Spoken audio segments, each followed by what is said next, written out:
What's up, Penn State fans? It's another edition of the BWI Live Show. It is not Wednesday. This is the Tuesday edition. That's Thomas Frank Carr.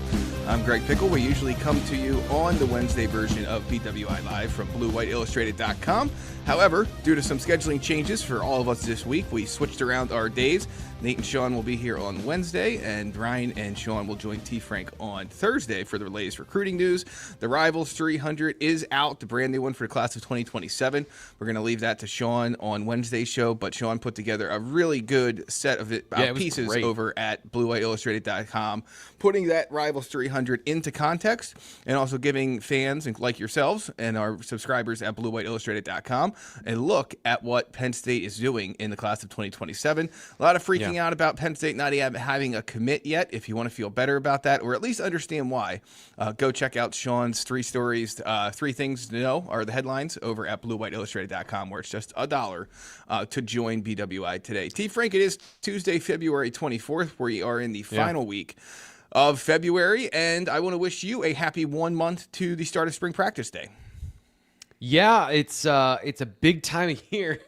It's weird because the end of February has a different vibe to it every single year, and it all depends on whether it snowed recently or not. So hopefully for everyone that got hammered by the nor'easter blizzard that came through the Northeast, everyone is safe. I haven't had a chance to check in on some of the people I know over on the East Coast, like on the actual East Coast, not far inland as we are here. We got like 5 or 6 inches, but I knew people that were saying they got 28 inches and they're supposed to get another foot of snow from like Monday morning into Tuesday morning. So hopefully everyone's okay and you still have power. We are a month away from spring football and it still feels like we're in the dead of winter. But sometimes it's 45 degrees and there hasn't been snow in a month. It's just how you feel is how it feels the weather each year here at the end of February. Yeah, mentioned on last week's show, I was getting ready to go away for a couple days, had a great trip to Florida, where yesterday the real feel was 50, and you would have thought some of the residents of the town of Florida I was in were transported overnight to like Antarctica. A lot of bundled up people for a 50-degree sunny day down in Florida. Just a couple things before we get into our combine preview from the chat. I want to encourage you to let us know if you have any thoughts and comments in the chat here on the YouTube channel. You can always leave your thoughts and comments on the replay, either here or on the podcast feeds of your choice. We're talking about being a month of spring practice. B1G Spirit notes that it's 193 days until Marshall. Yes, and based on how fast January and February flew by, T. Frank, something tells me those 193 days are going to fly by too. Yeah.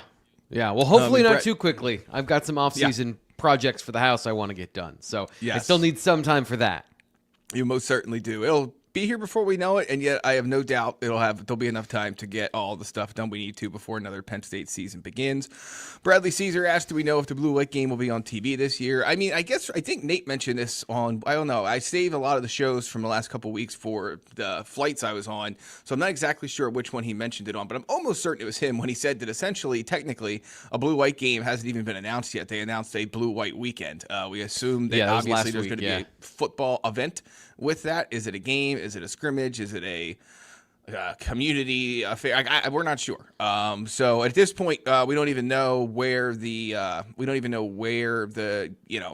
details of things, let alone what the situation is going to look like. Yeah, for those just checking in, that is Thomas Frank Carr. Of course, he's here every Tuesday. I'm Greg Pickle, usually here with you on Wednesday. Sean and Nate are usually here on Tuesdays. We flipped some schedule things around this week due to some schedule stuff. I mean, I'll just let the cat out of the bag. We're going to meet some of the Penn State newcomers tomorrow.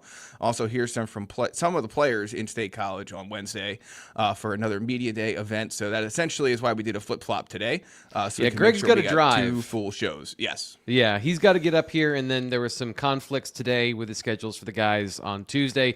And Greg had the great idea of, hey, we have schedule conflicts, but if we flip the days, nobody has a schedule conflict. So now you get full shows with everybody that's going to be on them, just not on the day you're totally expecting. So we'll have, of course, the BWI Mailbag today, but we'll have the BWI Mailbag for Fitz and Nate coming up tomorrow as well. So that's open right now at BlueWhiteIllustrated.com on the message board. Just a quick plug there to subscribe to BlueWhiteIllustrated.com right now for just $1. Also, if you're listening on the audio podcast version, please give us a 5-star review and a comment to help us boost us in that algorithm. That one's a tougher nut to crack. We've been trying to grow our audience everywhere, right? But especially on the podcast audience, there's only so much we can do on that side of things on our end. So if you like the video and you subscribe and you download and all those things, if you give us a 5-star review, it super helps us on that end.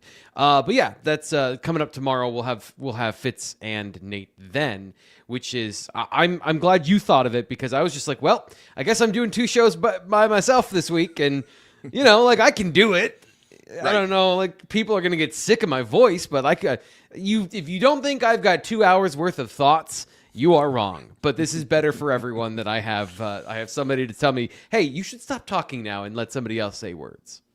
All right. Well, in that idea, I'm going to have you press a button while I'll get an intro ready for our next topic of the day, which is the NFL Combine that is going to get underway this week. I guess I always have a hard time writing about this in the early days of the week because technically the NFL Combine has started. There's a lot of media stuff going on with NFL GMs and people like that. Some players like Nittany Sutton are already in town for the early parts of this. But like to me, sure, the Combine has started, but it doesn't officially start until the guys hit the field, in my mind. Every year, which is always on Thursday. That's the TV show. Yep. Yes, correct. So Penn State has 9 players in Indianapolis this year. Not all of them, obviously, will be participating in workouts with a couple injuries that we'll talk about here in a few minutes. But, 9 is probably about the right number. I thought, obviously, at this time last year, if I go back and listen to a Combine show, we were probably talking about this particular year, talking in 2025 about the 2026 Combine, probably setting a new record for Penn State. Not the case, obviously. 9 guys are on hand, though. Quarterback Drew Allar, running backs Katron Allen and Nick Singleton, offensive lineman Vega Iwani and Drew Shelton, tight end Khalil Dinkins, defensive lineman Nittany Sutton and Zane Durant, and safety Zachy Wheatley. Initial thoughts on that group, T. Frank? Yeah, the star power didn't really materialize this past year. So guys that you thought were going to, just there's a lot of unfortunate things going on with injuries with this group. We still don't know, and I don't think Drew Allar is going to be throwing this week. Nick Singleton broke his foot at the Senior Bowl, so he's not going to be running at the Combine. And so, like, guys that could have blown up the Combine from a star potential with this class of 2022, the 5 stars, the only one that's going to be participating is Nittany Sutton.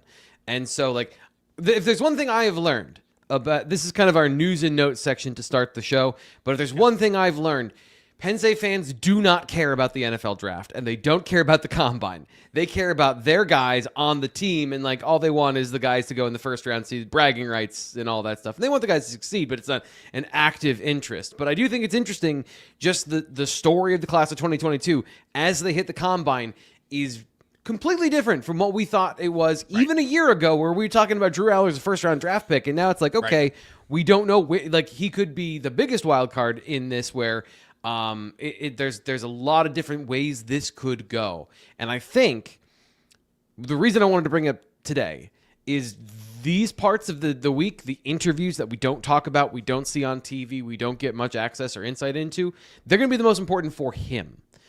Because it's the thing he can do, and it's also the place where I think he'll shine the most is on the whiteboard in the meetings with those teams, where he's the personable, intelligent, thoughtful guy that he is, and somebody who can really impress as a face of an organization. He's going to nail all of these interviews, and it's very important that he gets in there and does that.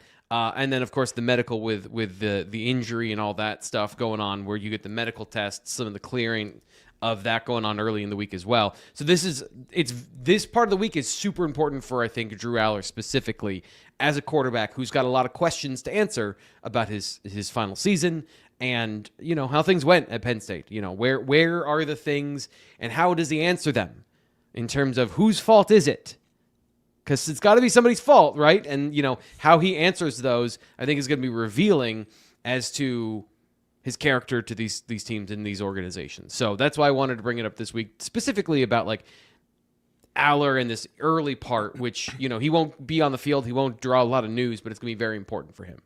Yeah, Bizzle says, I'm in the minority, I know, but I do have interest in a lot of Penn State guys after Penn State. There's no doubt there is a group of Penn State fans that do enjoy those stories and things of that nature, but at least from, to T. Frank's point, it's a smaller contingent than I think I would have expected. So, but we will always do double dip and serve everyone's needs at BlueWhiteIllustrated.com and here on the BWI YouTube channel. So yeah, no worries. Just because we're saying that does not mean we will ignore it, but certainly if it comes to picking and choosing between doing a current team, focus first or an NFL draft focus first, I think 9 times out of 10 it's going to be somebody with the current team. But at any rate, yeah, as you mentioned, 9 guys are there at the NFL Combine this week. We'll have coverage of it over at BlueWhiteIllustrated.com throughout the weekend. The likely only, I shouldn't even say likely, certainly only number 1 pick for Penn State in this draft class, Vega Iwani, will work out with the other offensive linemen on Sunday in Indianapolis. T. Frank, from your is he going to work out? Do we? Have we heard? Well, that's what I was gonna. That's what I was gonna ask you. Like, from your perspective, is it even worth him working out at this thing? We've seen that as to set the table for it over the last couple of years. We have seen a number of high-profile top 15 to 20, and even sometimes beyond that draft picks not work out. I'm also curious too. He didn't go to the Senior Bowl, so did he maybe have need something cleaned up or whatever after the season that maybe will make this decision for him? We don't know. He hasn't talked, but obviously he didn't go to any of the All-Star games, which was interesting. So, will he work out? To answer the question before I let you give more detailed analysis, my thought would be probably not. Yeah, I don't think so. I don't think that the Combine is where Vega is going to star. I think he could be a very solid prospect in terms of his athleticism, because on film he's quick. Like, one of the things that made him special as a high school player was, wait, he's that big and he's that quick? But I don't know that the testing numbers, like a 40 time or anything like that for Vega, are going to blow you away. And so it can only hurt you if you're already the consensus top guard and you have impeccable film. Which, by the way, here on the YouTube channel, I released a breakdown of 3 different areas of why he's a complete offensive lineman on Monday. So you should go check that out. All 22 coaches filmed at the UCLA game to give you a sample of his strengths and where I think, why he's not a number 1 pick in the draft, even at a position like guard. All right. Well, in terms of a couple guys who could up their draft stock this week, let's just put it out. Let's set it up like this. Wani, highly unlikely, I would say, to work out. Nick Singleton almost absolutely will not work out unless there's some kind of magical recovery from the Senior Bowl leg injury that we're unaware of. Drew Allar seems unlikely to work out. I guess there's a small chance he does a couple things, but it would just seem maybe. Yeah. It's just one of those things where it seems like over the years, I'm not trying to put every prospect going to this in the same box, but over the years, if there's any question about working out at the Combine and whether it could hurt you versus just waiting until what I would call maybe more favorable conditions at your team's pro day, you just wait for the pro day. So that would be why I'm leaning with him toward not expecting to see much. Here's my question about Drew, and this is just kind of an interesting, is like, who's he going to throw to? Who are the receivers in his career you'd say, man, he had great chemistry with X, and that would be the guy he would want to throw to? Like, I can think, is Caden Saunders coming back for a pro day? Like, he's at a different school, obviously, so no is the answer. But, who's he going to throw to? It's gonna be, I'm interested in that. I would almost guarantee it's those transfer receivers. Drew Allar seems like, if nothing else, a team player. None of his new transfer receivers got invited to the NFL Combine. Kyron Hudson, Devontae Ross, and Traber Pena. And obviously, Drew Allar knows the eyes of the NFL world will be inside the Haluba Hall on whatever day pro day is, at sometime in March. And so I would be shocked if he just didn't throw to those guys. And Khalil Dinkins, too. I'm sure Khalil Dinkins is going to need some film as well. So what's interesting, I don't know. Do you remember, did they change the rule that allows current college guys to throw at these events? I don't remember. I know at one point it was allowed, and for some reason I feel like it was changed. All right, we will try and find that answer for you all at some point here over the next 45 minutes. But either way, Rocco Becht obviously not able to, we don't think, throw at an event like this. I would assume so. The issue he had was non-throwing, but I would also assume that you're not going to rush anything back to throw at this pro day event. Yeah. So it wouldn't make sense for him to throw. Yeah. The only reason it would make sense is Valor couldn't throw at the Combine. Right. I do remember. I think it was either Allar or Clifford threw at Yes. Yeah, It was Clifford, at one yeah. of those pro days. Yeah, Clifford threw at like Trace McSorley's pro day or something like that. Yeah, so I can't remember exactly what the setup was, but it has happened. I don't know if it still can happen. Anyway, just some food for thought there. But yeah, I think that you'll see him throw to those 4 guys. Maybe some others will show up. Usually, well, again, speaking of things that we sometimes saw happen in one era that may not continue, like remember there were a couple times guys from like Shippensburg or other regional smaller schools, Duquesne would show up and work out at Penn State Pro Day. I'm assuming that would still be a thing. It would certainly seem to be up Matt Campbell's alley to help anyone that might need the opportunity to work out on the football field. So at any rate, thoughts on the defensive line, T. Frank? What can Zane Durant and Dennis Sutton gain in this testing heavy setting this week? Yeah, so I just think guys who need a big week at the combine, I'm going to start actually with Zakee Wheatley, because if he runs well, his film as a coverage player is really good. Yeah. So he's a guy that could boost his stock as one of the most consistent guys from last year on a pretty inconsistent team. But then Denai's in a height, weight, speed position, right? So like elite defensive ends are elite because they are elite in their traits. And he's got everything physically you want. How he runs the bag drills is going to be really important because transitions and bend are not on his film as far as like strengths of his. So he needs to at least show that here to say, okay, he's worked on that, or why wasn't it? There's got to be some other reason why he didn't do it before. And then, Zane Durant is an absolute freak. So he's going to test well. He's going to run a 40 time that's crazy as long as he runs a 40.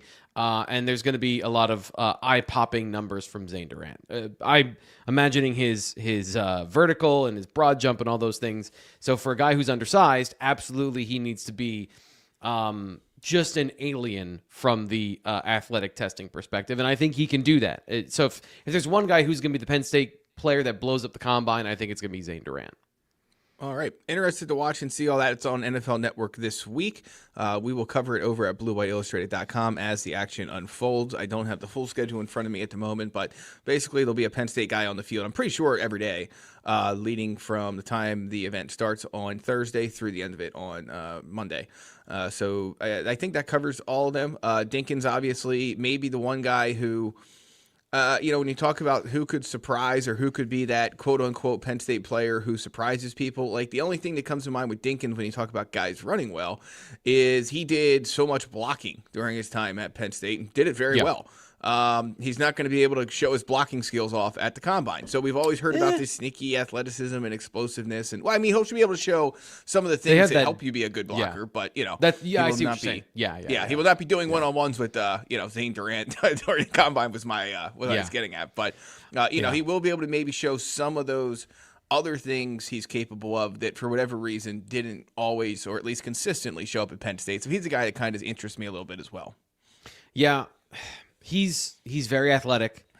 The film to me is the problem. Not an I think it just says a lot about it. But he should be a guy that has a strong profile. He'll do the blocking drills really well, and he might run really well. But then, he's as of now he's a blocking tight end. You're going to draft him late as a potential steal. A guy that has more upside than he saw before, but. I mean, he even admitted before the season, like the thing he was trying to work on was catching in traffic. And as a tight end, if you're not good at that. Yeah. Yeah, I think it probably says a little bit about the tight end group in this year's draft class that he is invited at all to the NFL Combine just based on what we saw in college. But he is there. Good for him. Congratulations. We'll see what he can showcase. And who knows, maybe on next week's BWI Live shows, we'll be talking about him as the, or at least one of the standout performers from the week that was. One question here in the chat to get to. JW says, is there anything set up for us, as T. Frank and I and the rest of the BWI reporters and people who cover Penn State with the strength conditioning coach in the near future? There is not. And quite frankly, I don't remember ever seeing Reed Kagi. I can't find, there's very little out there on the internet in terms of media availability stuff from him and his strength staff while at Iowa State.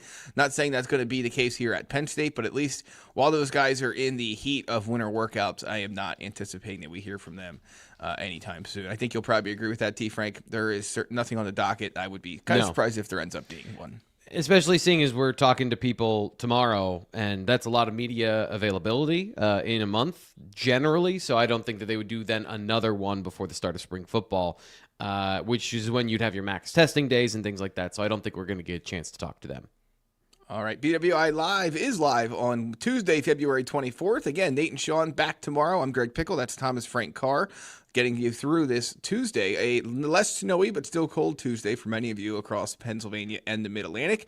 T. Frank, let's talk a little THON. Penn State held its annual THON Dance Marathon over the weekend. The 48-hour event set a record this year. Congratulations to everyone involved with that. I know some of our members over on the Blue White Illustrated Lions Den message board had family members in various participating roles during THON, so congrats to you and anyone listening here with family, or if you were someone, a student participating with THON. Congrats to you guys. $18.8 million is a new record for Penn State fundraising at THON. It's $1.1 million more raised than last year. So congrats to everybody over there. I think first and foremost, this weekend and everything we learned about the football program was fantastic. But certainly want to highlight what the whole purpose of that opportunity was, and that's for the THON Explorer families to get some time around Matt Campbell and his Penn State football players and staff in the Lash building as part of this awesome weekend that raises money year in and year out for pediatric cancer, T. Frank. So well done to those folks involved with THON. It's impressive. Every year it gets bigger. Every year at least I think to myself, how are they going to outdo their fundraising record this year? Yeah. And they certainly find a way to do it. It's interesting that the support and the vigor of the students that make it happen doesn't dissipate each year because, things age. And THON is something that's gotten stronger every single year, and the civic engagement, I think, from the student body at Penn State that's what's surprising to me. There were times, when I was in college, whether a THON organization, individual for whatever group you were in, would we do it this year? Would we not do it this year? And I think that there's just this kind of idea that you don't skimp on that. If you're going to, whatever club you're in, that's going to be part of what you do if you go to Penn State. And so I think that that's really admirable, and it's a noble thing. It's a positive peer pressure in its best form possible. And it's a great cause. And it's one of those things that if you graduated from Penn State at this time of year, you always feel proud about that aspect of your university, being part of the fabric of what it is to go to Penn State and to experience being a Penn State student. Yes, there is absolutely no doubt about that. So congratulations again, everyone that was involved with THON. Let's get into our conversation about what you learned at the portion of the event that was open to the media. We're starting with a note on Max Granville. Just walk me through this because I think I understand what the part of your note here in the rundown means, but just tell me a little bit more about what his time at this event was like. So it was actually here's the problem is I was not there when this conversation happened, but I heard about it afterwards from a couple of different people. So social media, Audrey Snyder had a great recap of this on social media. But essentially, Max Granville challenged everyone to donate part of their NIL fund to THON. And Cooper Cousins and Anthony Donkoh were talking about it afterwards. And I think Cooper was talking about it where they got, kind of got the team to pool together a donation from Penn State Football, and then Matt Campbell doubled the final total. So just an initiative from one of the students on the team, Max Granville coming off an injury this past year and has had a lot of promise, not a guy that everybody knows just yet, but just beyond the football thing, to have that sort of mindset given what NIL is like and how NIL feels to fans inherently very selfish. And it feels inherently disconnected from the university and from what it's like to be a student, to then have it be a positive conversation at this time of year because of the philanthropy that these guys decided to put together, I think is just admirable. And it shows the positive side of all these things, what you can have. Yes, no question about that, T. Frank. That's pretty neat. I will go check that out. I encourage everybody else to do so as well. I was able to see your reporting and video of Cooper Cousins, the Penn State offensive lineman who enters his third year in the program in 2026. It feels to me like he's been here for 13 years, but this is only year 3. Well, he talked about it. He talked about it because he committed as a sophomore. So if you think about it, he's been part of the Penn State ecosystem coming up here to camps for 2 extra years. So this is year 5 that he's been part of Penn State and up here on a regular basis. Yeah, and Cooper's a guy we've talked about a lot. We previously heard Phil Troutwine and his staff talk about a lot. Obviously, James Franklin too. Matt Campbell and his crew was extremely complimentary of Cooper Cousins before, before when we got to talk to them. And now we're looking at an opportunity for him to try and win a starting job, which I think most of us thought at this time last year, if you'd have told me Cooper Cousins was not in the starting lineup during the 2025 season, I'm not entirely sure I would have believed you. I would have given you at least a wiggle room of it's not a guarantee, but you could have at least written it in pencil and probably started to write it in pen. Maybe not the whole thing, so you had a little bit of erase room and deniability. But I know you were always one who thought that was obviously pass pro that was going to be a place for him to take a step forward. Yeah, and so I actually want to get to what he had to say here because I've got a rant on the other side of this, so I've got to get warmed up here. But here's what Cooper Cousins said. He was asked about, kind of the end of last year and his decision to stay. And if you saw the press conference or saw any of our clips, never even considered going into the transfer portal, regardless of who was the coach here. So I'll let him fill in the details. Finally got to showcase my skills after being out for a while. Had some problems with lower body injuries and stuff, but after being able to showcase my abilities and skills on the field, and then, my parents were like, hey, we really want you to take your time with this.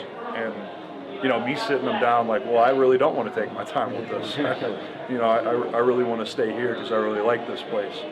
And my mom was all for it. And as soon as my mom was all for it, my dad was like, okay, I'm now all for it. So, smart guy. Yeah, very smart guy, yeah. But Mr. Cousins, if you're out there, yes, once the wife and mom are on board, you had no choice but to be on board. T. Frank ran away. Yeah. Okay.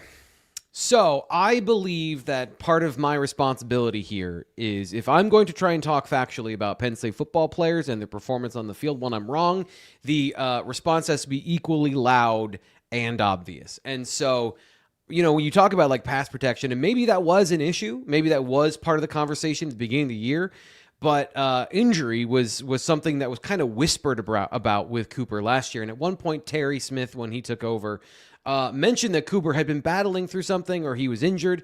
But here's the thing and this is what he said, this is what Cooper Cousins said earlier in the press conference. Like one of the first things on our video he talked about is he didn't want to shut it down because he wanted to be out there and he wanted to play with his teammates. So he was always the number 2 guard at practice when we saw practice availability. He was always participating in drills. You saw him go through some contact drills, light contact, not full contact drills. And even like I'm trying to think back to like training camp and everything, he's going through full contact drills at that point. But he's saying there, he was dealing with lower body injuries and didn't want to shut it down.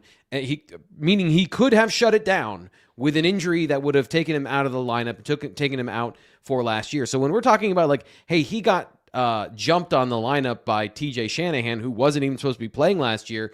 This is my problem with injury designations and like the lack of clarity about injuries. I understand it's competitive advantage and there's no NFL rule and whatever, but like everyone's gambling on college football now anyway. So the only people it is a disservice to when it comes to the injury obscurity are the players themselves.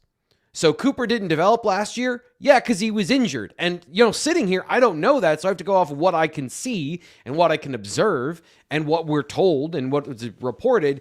And that was just something that did not come up very often. And it was not something that was, especially early in the year when James Franklin was, giving his not talking about injuries sort of responses to everything. It clouded what was going on with a guy who was supposed to be in the lineup, because here's the thing we were talking about is, do you trust Cooper Cousins more than you trust Nolan Rucci? And it's Nolan Rucci's final year, so he can only play tackle, which means Anthony Donkoh has to play guard, and the battle for guard was going to determine where all of this was going to go, but there was no battle because Donkoh was better than Cooper Cousins, and Cooper was injured, apparently. And so, it's just the whole conversation about the offensive line last year is very frustrating because of that. And here we are later. Now we get to have the understanding and the context of it. But it does no service to Cooper Cousins, who had all of these expectations and then didn't meet any of them. because of an injury that we weren't discussing. So like just the injury designations and all of that still just really grates me because I'm trying to have an evaluation here and trying to give people, fans, the most accurate picture of like what's going on the field, the most accurate picture. And one of the biggest things that affects a player and their performance is injury. And we don't have that conversation. It's just very frustrating. Yes, and we'll see if that changes in the Matt Campbell era. To some degree, it will always be a problem because there's some injuries that are kind of like the one Cooper Cousins had that didn't keep him from warming up. He did miss some games. He obviously missed some time, but did not keep him from being out long term. And so sometimes it is for competitive reasons or whatever that info doesn't get out. But we'll be interested to see how Matt Campbell handles that kind of stuff moving forward. Yeah, I don't think that there's going to be a change. I think maybe there will be more of a change in terms of like we're allowed to say season-ending injury or something like that. The nomenclature may change, but I don't think they're going to be less secretive about injuries week to week. And I understand if it's like a nagging injury or something that's like maybe he's in, maybe he's out that week. But if it's something that is a genuinely going to affect their play, like it feels like everyone knows anyway if you're going to be like the opponent. And the only people that don't know are the fans that are going to have their opinions. And so that's it. He also talked about where he's going to play this year, which was also interesting because we got a little bit of clarity from him and Anthony Donkoh about their view of how this new offensive line is coming together and guys that can play multiple positions, where they might play. So this is the other thing he said that I thought that was generally newsworthy about the spring football. Right now, probably the right side will be my first spot I look at. I mean, so far, since I've been here, I've had snaps at center in a game, right guard, left guard. In the bowl game, I actually got reps at left tackle. But I say it all the time, I'm going to do whatever they need me to do. Whether that's me playing left tackle, whether that's me playing right guard or center. But right now, I think going into spring ball, to your point, I think my focus is probably most likely going to be on the right side. Reaction? He's not a center. Like, it's been 2 years. And that's not to say he can't be a center, and it's not to say he can't be a good center.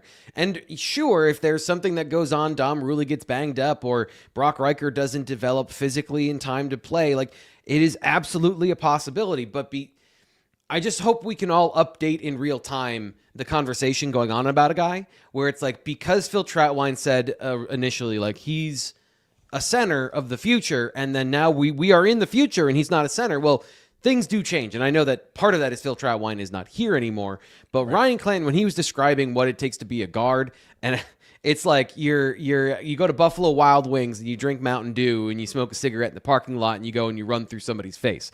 I don't think Cooper smokes, but like if you're talking about somebody who tenacity, aggressiveness, and just a different mindset, that describes Cooper Cousins. So in terms of mentality, if you need that to play guard, he is a guard. He could play center, and he's smart enough to play center. He's capable to do those things. He's been snapping for 3 years now.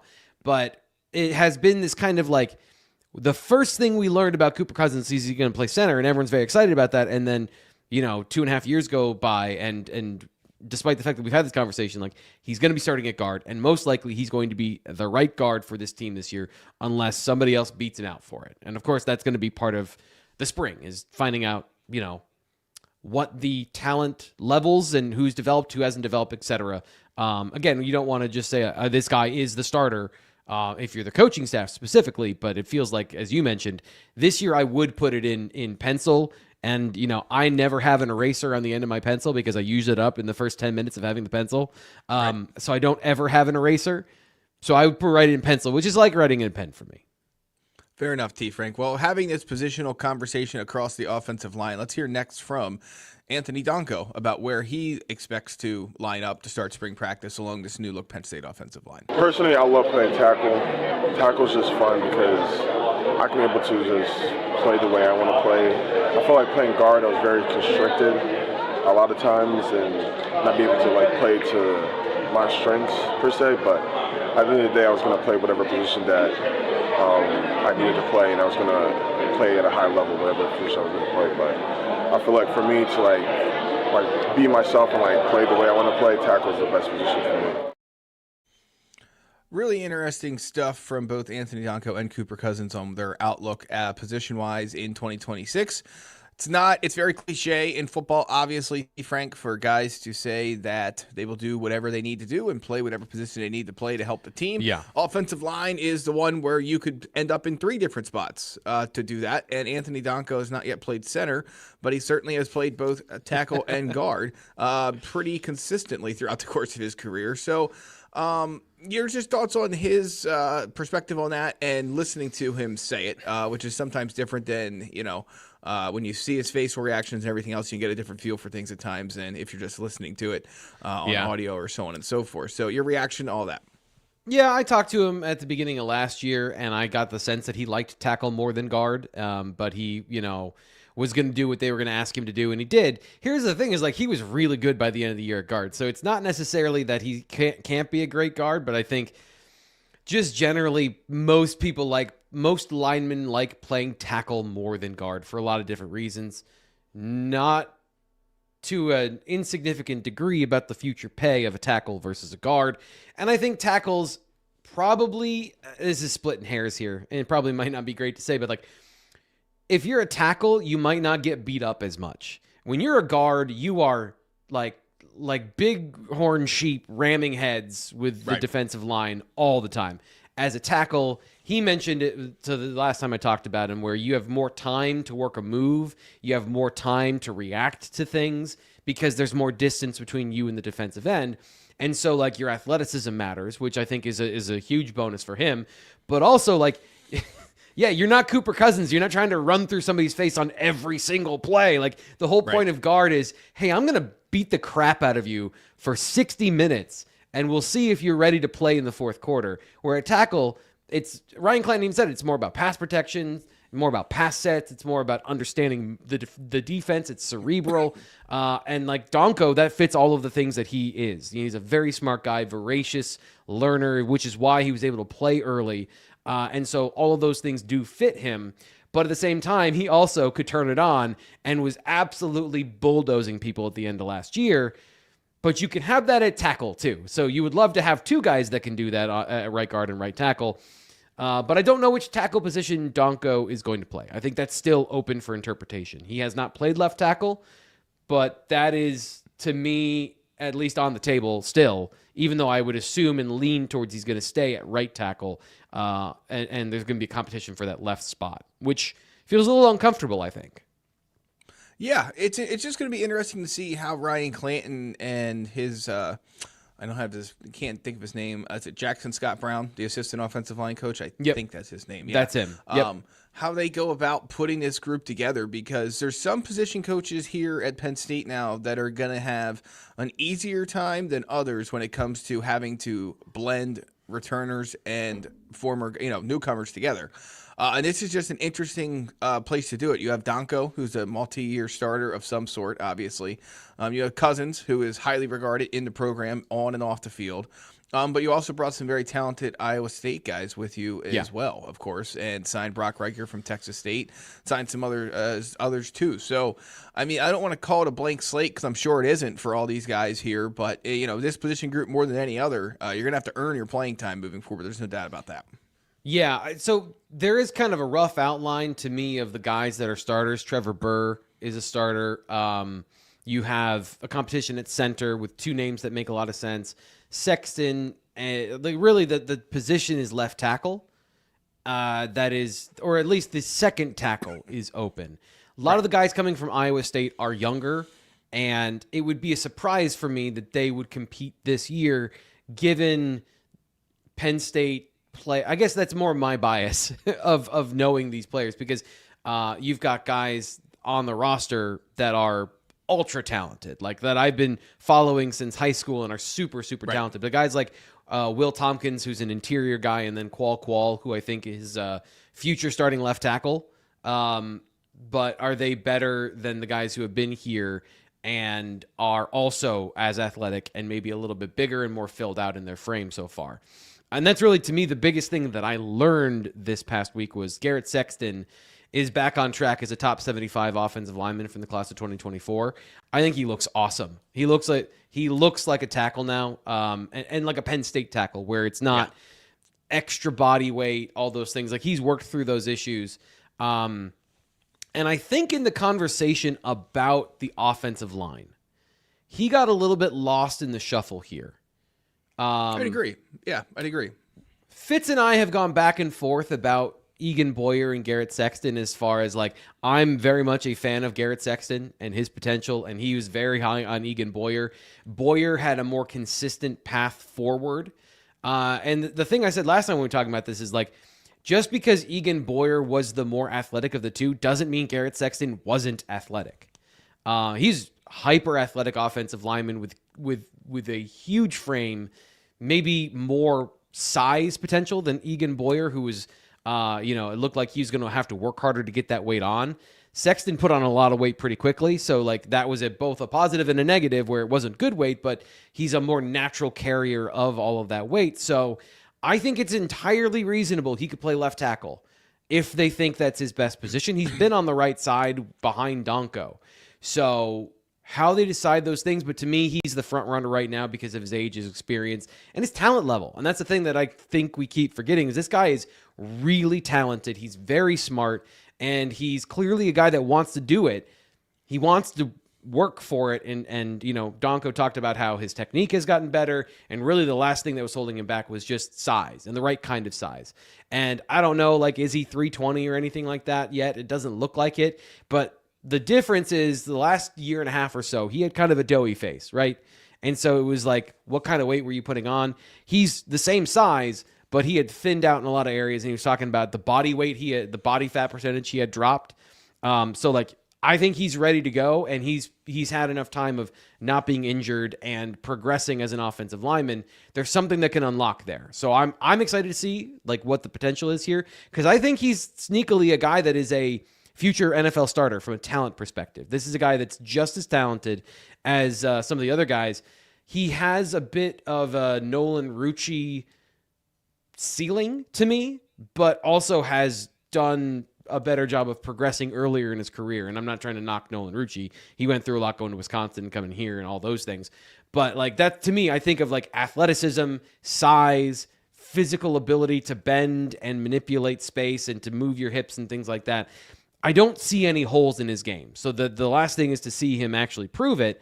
And I'm very high on Garrett Sexton. So I think he can be a very talented player. And I would put him as the front runner for that final spot on the roster at that other tackle spot.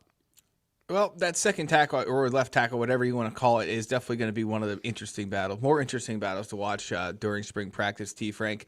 I wanted to get into the rest of your thoughts from that THON availability. You have a couple good articles up over at BlueWhiteIllustrated.com. Again, subscribers can check those out. Just $1 to join, folks. It is just $1 to join, so please consider doing that today to read more of T. Frank's thoughts from this THON Explorers media availability that took place over the weekend. We have some free video, of course, here on the YouTube channel of Cooper Cousins and others. But what else did you learn? I enjoyed reading your story and your take on things. And I guess the one that drew a lot of attention is just your firsthand perspective, T. Frank, of what it was like walking into this Lash building and Haluba Hall for the first time during the Matt Campbell era. The things that we have, as reporters, done so far with him. Obviously, fans have been able to see him at the BJC wrestling match and the outdoor hockey game.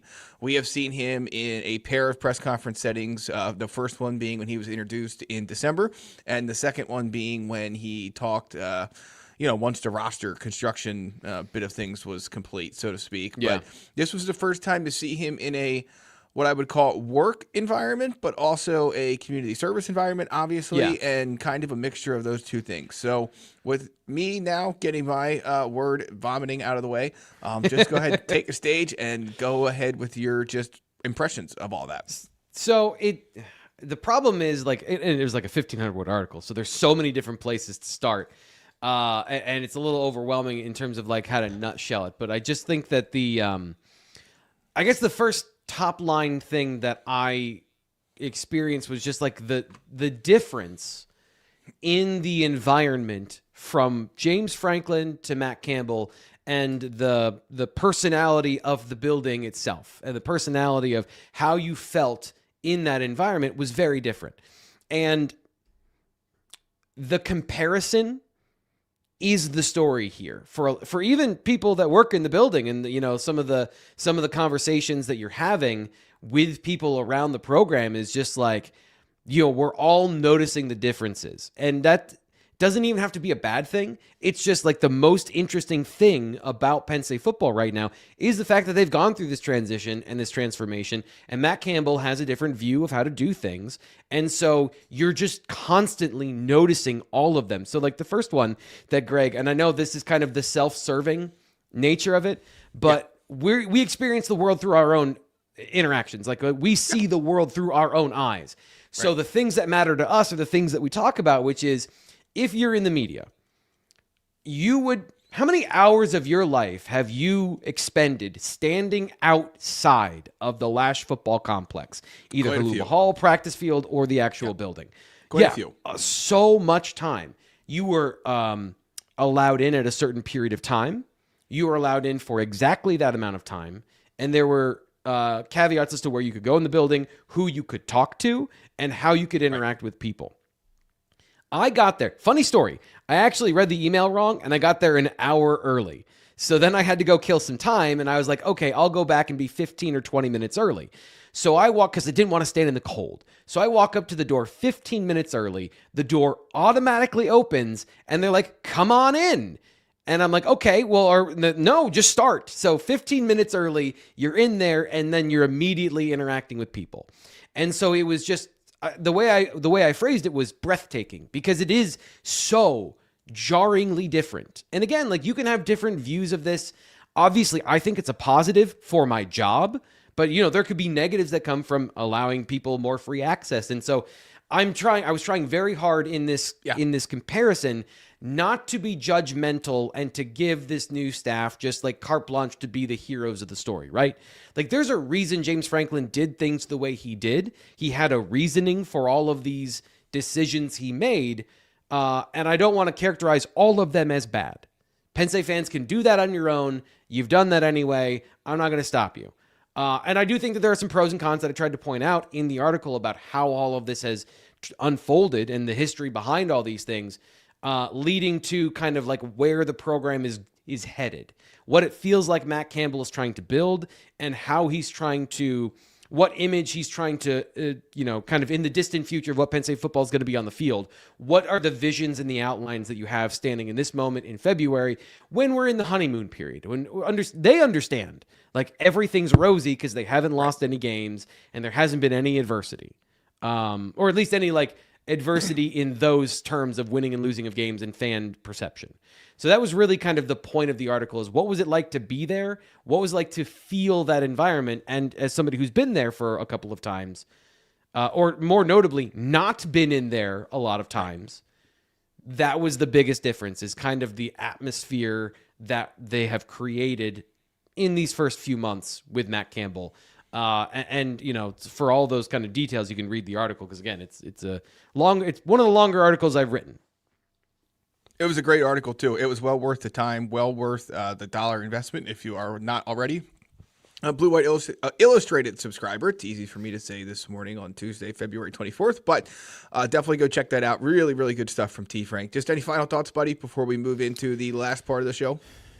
I'm just gonna poke the bear, but I think that what they want to be and what they want this program to emulate is possible right now because of I don't want to say the sacrifices, because of the last 10 years and James Franklin's push for improvements around the program. You want to focus on football, and you want to focus on the style of football and the perception of like the way you want your program to operate. It is easier to succeed at doing that when you have a beautiful weight room that anyone in football, NFL or college, is jealous of. Having a facility like the Lash Building and the Greenberg Sports Complex for nutrition, having all of that one central heartbeat of the Lash Building and everything connected to it, like that is James Franklin's legacy at Penn State. And the question is going to be, can Matt Campbell leverage those tools to a better end than James Franklin had as he had gotten them? I don't think it's enough now what they have, in my estimation, and I don't know the full landscape, but I think what they have in terms of the actual facility is enough to compete. And I don't think it was before. I will say, I don't think it was before. Now what they have, Matt Campbell can do those things and build a program in the image he wants, I think, because of what happened previously. And maybe James Franklin wasn't the guy to take those tools and get them to the next level. I think there's an opportunity Matt Campbell can be that guy. But it is built on the time and the energy and the kind of from ground zero where Penn State was in 2012 to now that the coaches and the staffs that have come before him have put in there to get him and this staff to have this opportunity. So I just think it's a comprehensive view. It was kind of a philosophical look at the program as much as it was a day-to-day, what was it like there? Right. There's no question about that, T. Frank. I'm glad you were able to both experience it and describe it here for the viewers on the BWI YouTube channel and also our readers and subscribers at BlueWhiteIllustrated.com, where it's just $1 to join. And who knows, maybe you have a couple extra dollars laying around and you want to check out BetMGM. We're going to let you have that opportunity with today's Best Bet segment.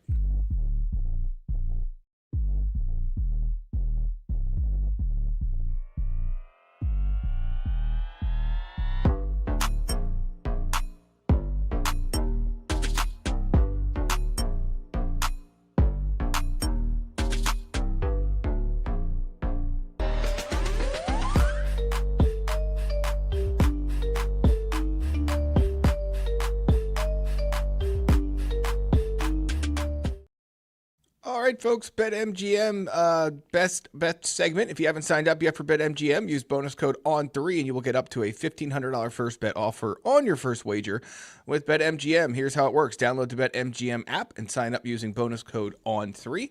Deposit at least $10 and place your first wager on any game, and you will receive up to $1,500 in bonus bets if your bet loses. Just make sure you use bonus code ON3, ON3, when you sign up. One of the things you can have access to if you signed up for BetMGM, or if you're already a subscriber, listen closely. There's no better place to be during March Madness than Vegas.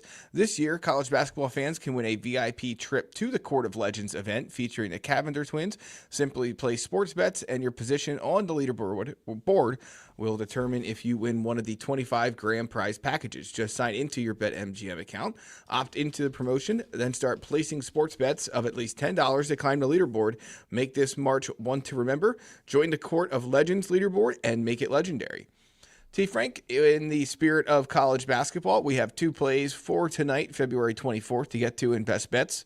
And then what we're going to do is transition into the mailbag with a question that ties into this gambling segment in the mailbag. So let's get to our Best Bets of the day. First one, I'm a big believer in double-digit dogs at this time of the year, especially when they come in conference play. Yes, this is kind of quasi-conference play. I am well aware of that fact. But looking at the board tonight, and it is a much bigger board than we had on Monday, which I think only featured 9 games. It was interesting. I don't really recall a Monday being that slow on featured games. But I'm going to Notre Dame getting plus 17.5 points against number 1 Duke tonight. And that game tips off at 7 p.m. I would suspect it's on ESPN. Do I think that this game is probably played somewhere in the 10 to 15 Duke winning by range? Yes, I do. Do I like, again, home conference dogs, especially when they're double digits? Yes. Do I realize Notre Dame has had some issues under former Penn State coach Micah Shrewsbury of late? Absolutely, I do. I just think it's too many points. So I am going to go with the Fighting Irish on Tuesday night, catching 17.5 at home against the number 1 Duke Blue Devils. So that's number 1. Number 2, T. Frank, in a battle of teams we have featured previously on the BWI Live Best Bets portion of the show, we have a matchup between Rutgers and Washington this evening. Obviously, we saw Rutgers beat Penn State. The over also cashed. That was the BetMGM Best Bet last week. A couple weeks ago, we took Penn State at Washington plus the points. Penn State won that game outright as a pretty sizable underdog, if memory serves. They're definitely catching a good chunk of points there when they run out to Washington. So today we have the Huskies coming to the Scarlet Knights for a game in Piscataway this evening. Rutgers is catching 4.5 points in this matchup, and I simply am looking at the transitive property of Penn State beat Washington, and Rutgers beat Penn State, so Rutgers should beat Washington. And if you're going to give me 4.5 points, especially if it's going to be at home with Washington coming across the country, for sure. Right, and if you are giving me 4.5 points, so I don't even have to win, I just have to stay within a 3. I will take that. So Rutgers plus 4.5 is the second best bet. And final one for today. It's a pretty light card, T. Frank, so we're just going to go with 2. But that's what we have for today's best bet segment, brought to you by BetMGM. I've lost. See BetMGM.com for terms. 21 plus only. U.S. promotional offers not available in New York, Nevada, Ontario, or Puerto Rico. Gambling problem? Call 1-800-GAMBLER. Call 877-8-HOPE-NY or text HOPE-NY 467-369. Call 1-800-NEXT-STEP in Arizona, 1-800-327-5050 in Massachusetts, 1-800-BETS-OFF in Iowa, and 1-800-981-0023 in Puerto Rico. First bet offer now for new customers only. Subject to eligibility requirements. Rewards are not withdrawable bonus bets that expire in 7 days. In partnership with Kansas Crossings Casino and Hotel. All right, time to get into for the final 5 minutes of today's BWI Live Show, this week's mailbag.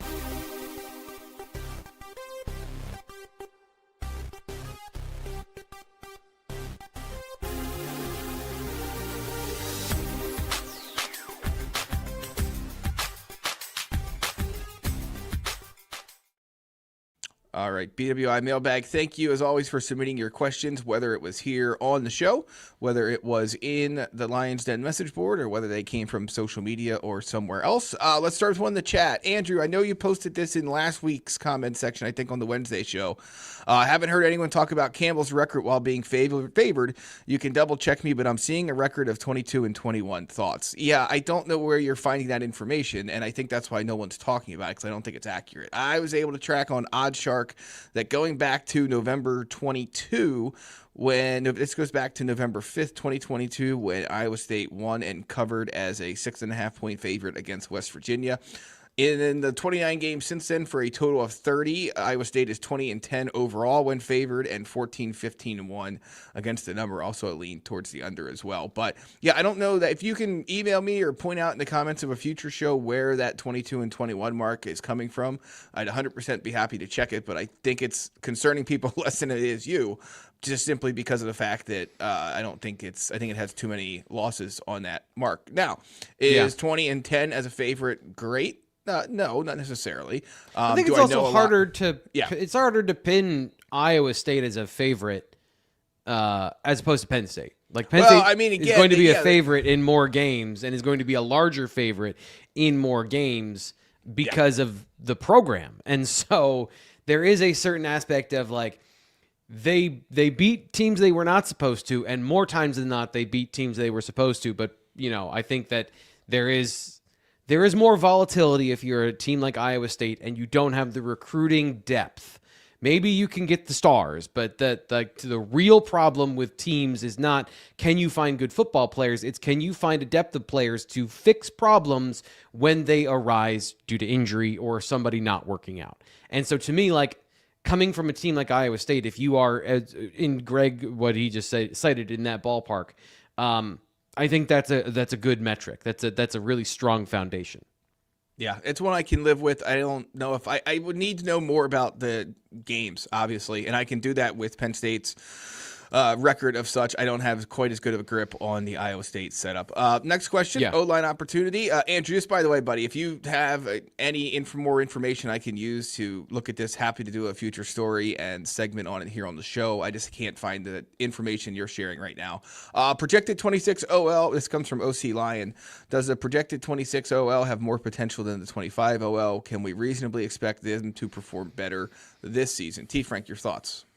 No, I don't think that that's a fair projection when you had a first-round draft pick in Vega Ioane, Drew Shelton, who's going to be an underrated guy that I think can start in the NFL, and Anthony Donkoh, who's going to be a future starter. The question is, can you get a better game plan around them to accentuate the strengths this year compared to the slow start that they had last year?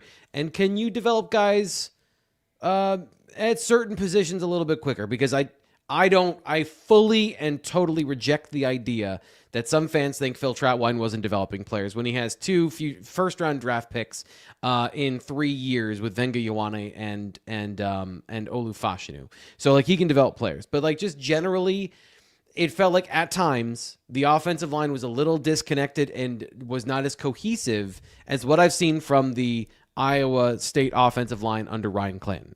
And so can you get a better aggregate performance? That doesn't mean that the guys on this offensive line are better. Now, the question being at center, what are you getting out of that position? Because I do think that was a weakness the last 2 years with Nick Dawkins, even performing as admirably as he did and overperforming what I think he was as a football player. There were still obvious situations where that was kind of the weakness. And then, of course, the ineffectiveness on the right side this past year that did not work out the way that they wanted it to. There's always an opportunity for things to work out better when you're changing almost everything at a position. But I don't think it's an odds-on favorite that that's going to be what happens here. I still think they got to work out which tackle is playing on the left side and that center position. Who's going to play center? Are they going to be more effective athletically and physically than what Penn State had there last year? Because I do think from a mental perspective, they have guys that can play the position. So it's just going to be about the actual execution of the blocks this year and whether or not those guys are going to be above or below that particular line on the chart. And I think that there's more upward potential there, but I don't know that they're going to realize it this year compared to, past years. All right, last one on the docket for today's edition of BWI Live. The question comes from Poncho570. Who's the biggest wild card opponent on the schedule this year? Fun question here that we could attack in a lot of different ways, and I'm assuming we're going to talk about on future shows. But T. Frank, biggest wild card opponent on the schedule of the year for you?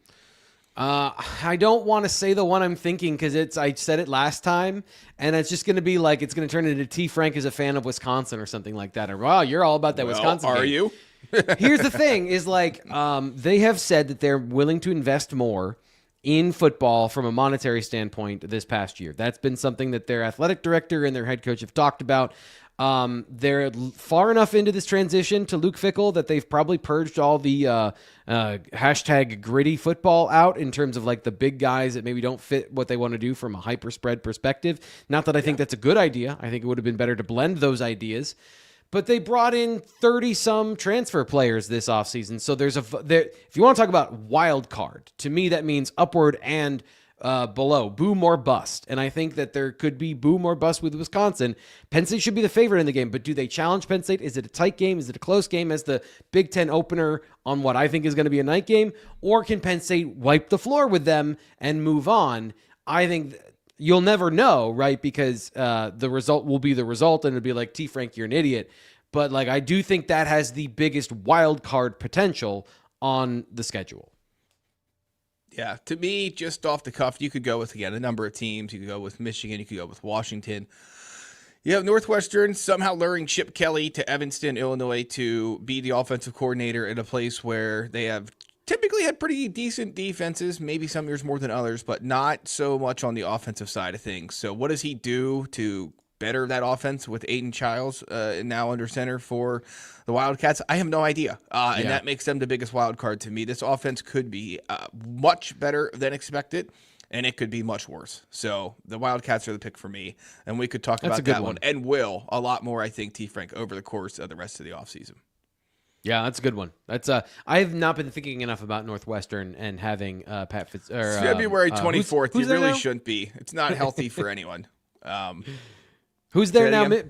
I almost said Pat Fitzgerald, but he was at Northwestern. Now he's at Michigan David State. Braun's the head It's so coach there confusing. now with Chip Kelly underneath him, and Pat Fitzgerald has taken up residence at Michigan State. So Michigan State, back that's right. in the Big Ten, yes. All right, well, that will do it for this edition of BWI Live, February 24th. That's Thomas Frank Carr. I'm Greg Pickle. Tomorrow on February 25th, T. Frank will be joined by Nate and Sean for what is your typical Tuesday show on Wednesday.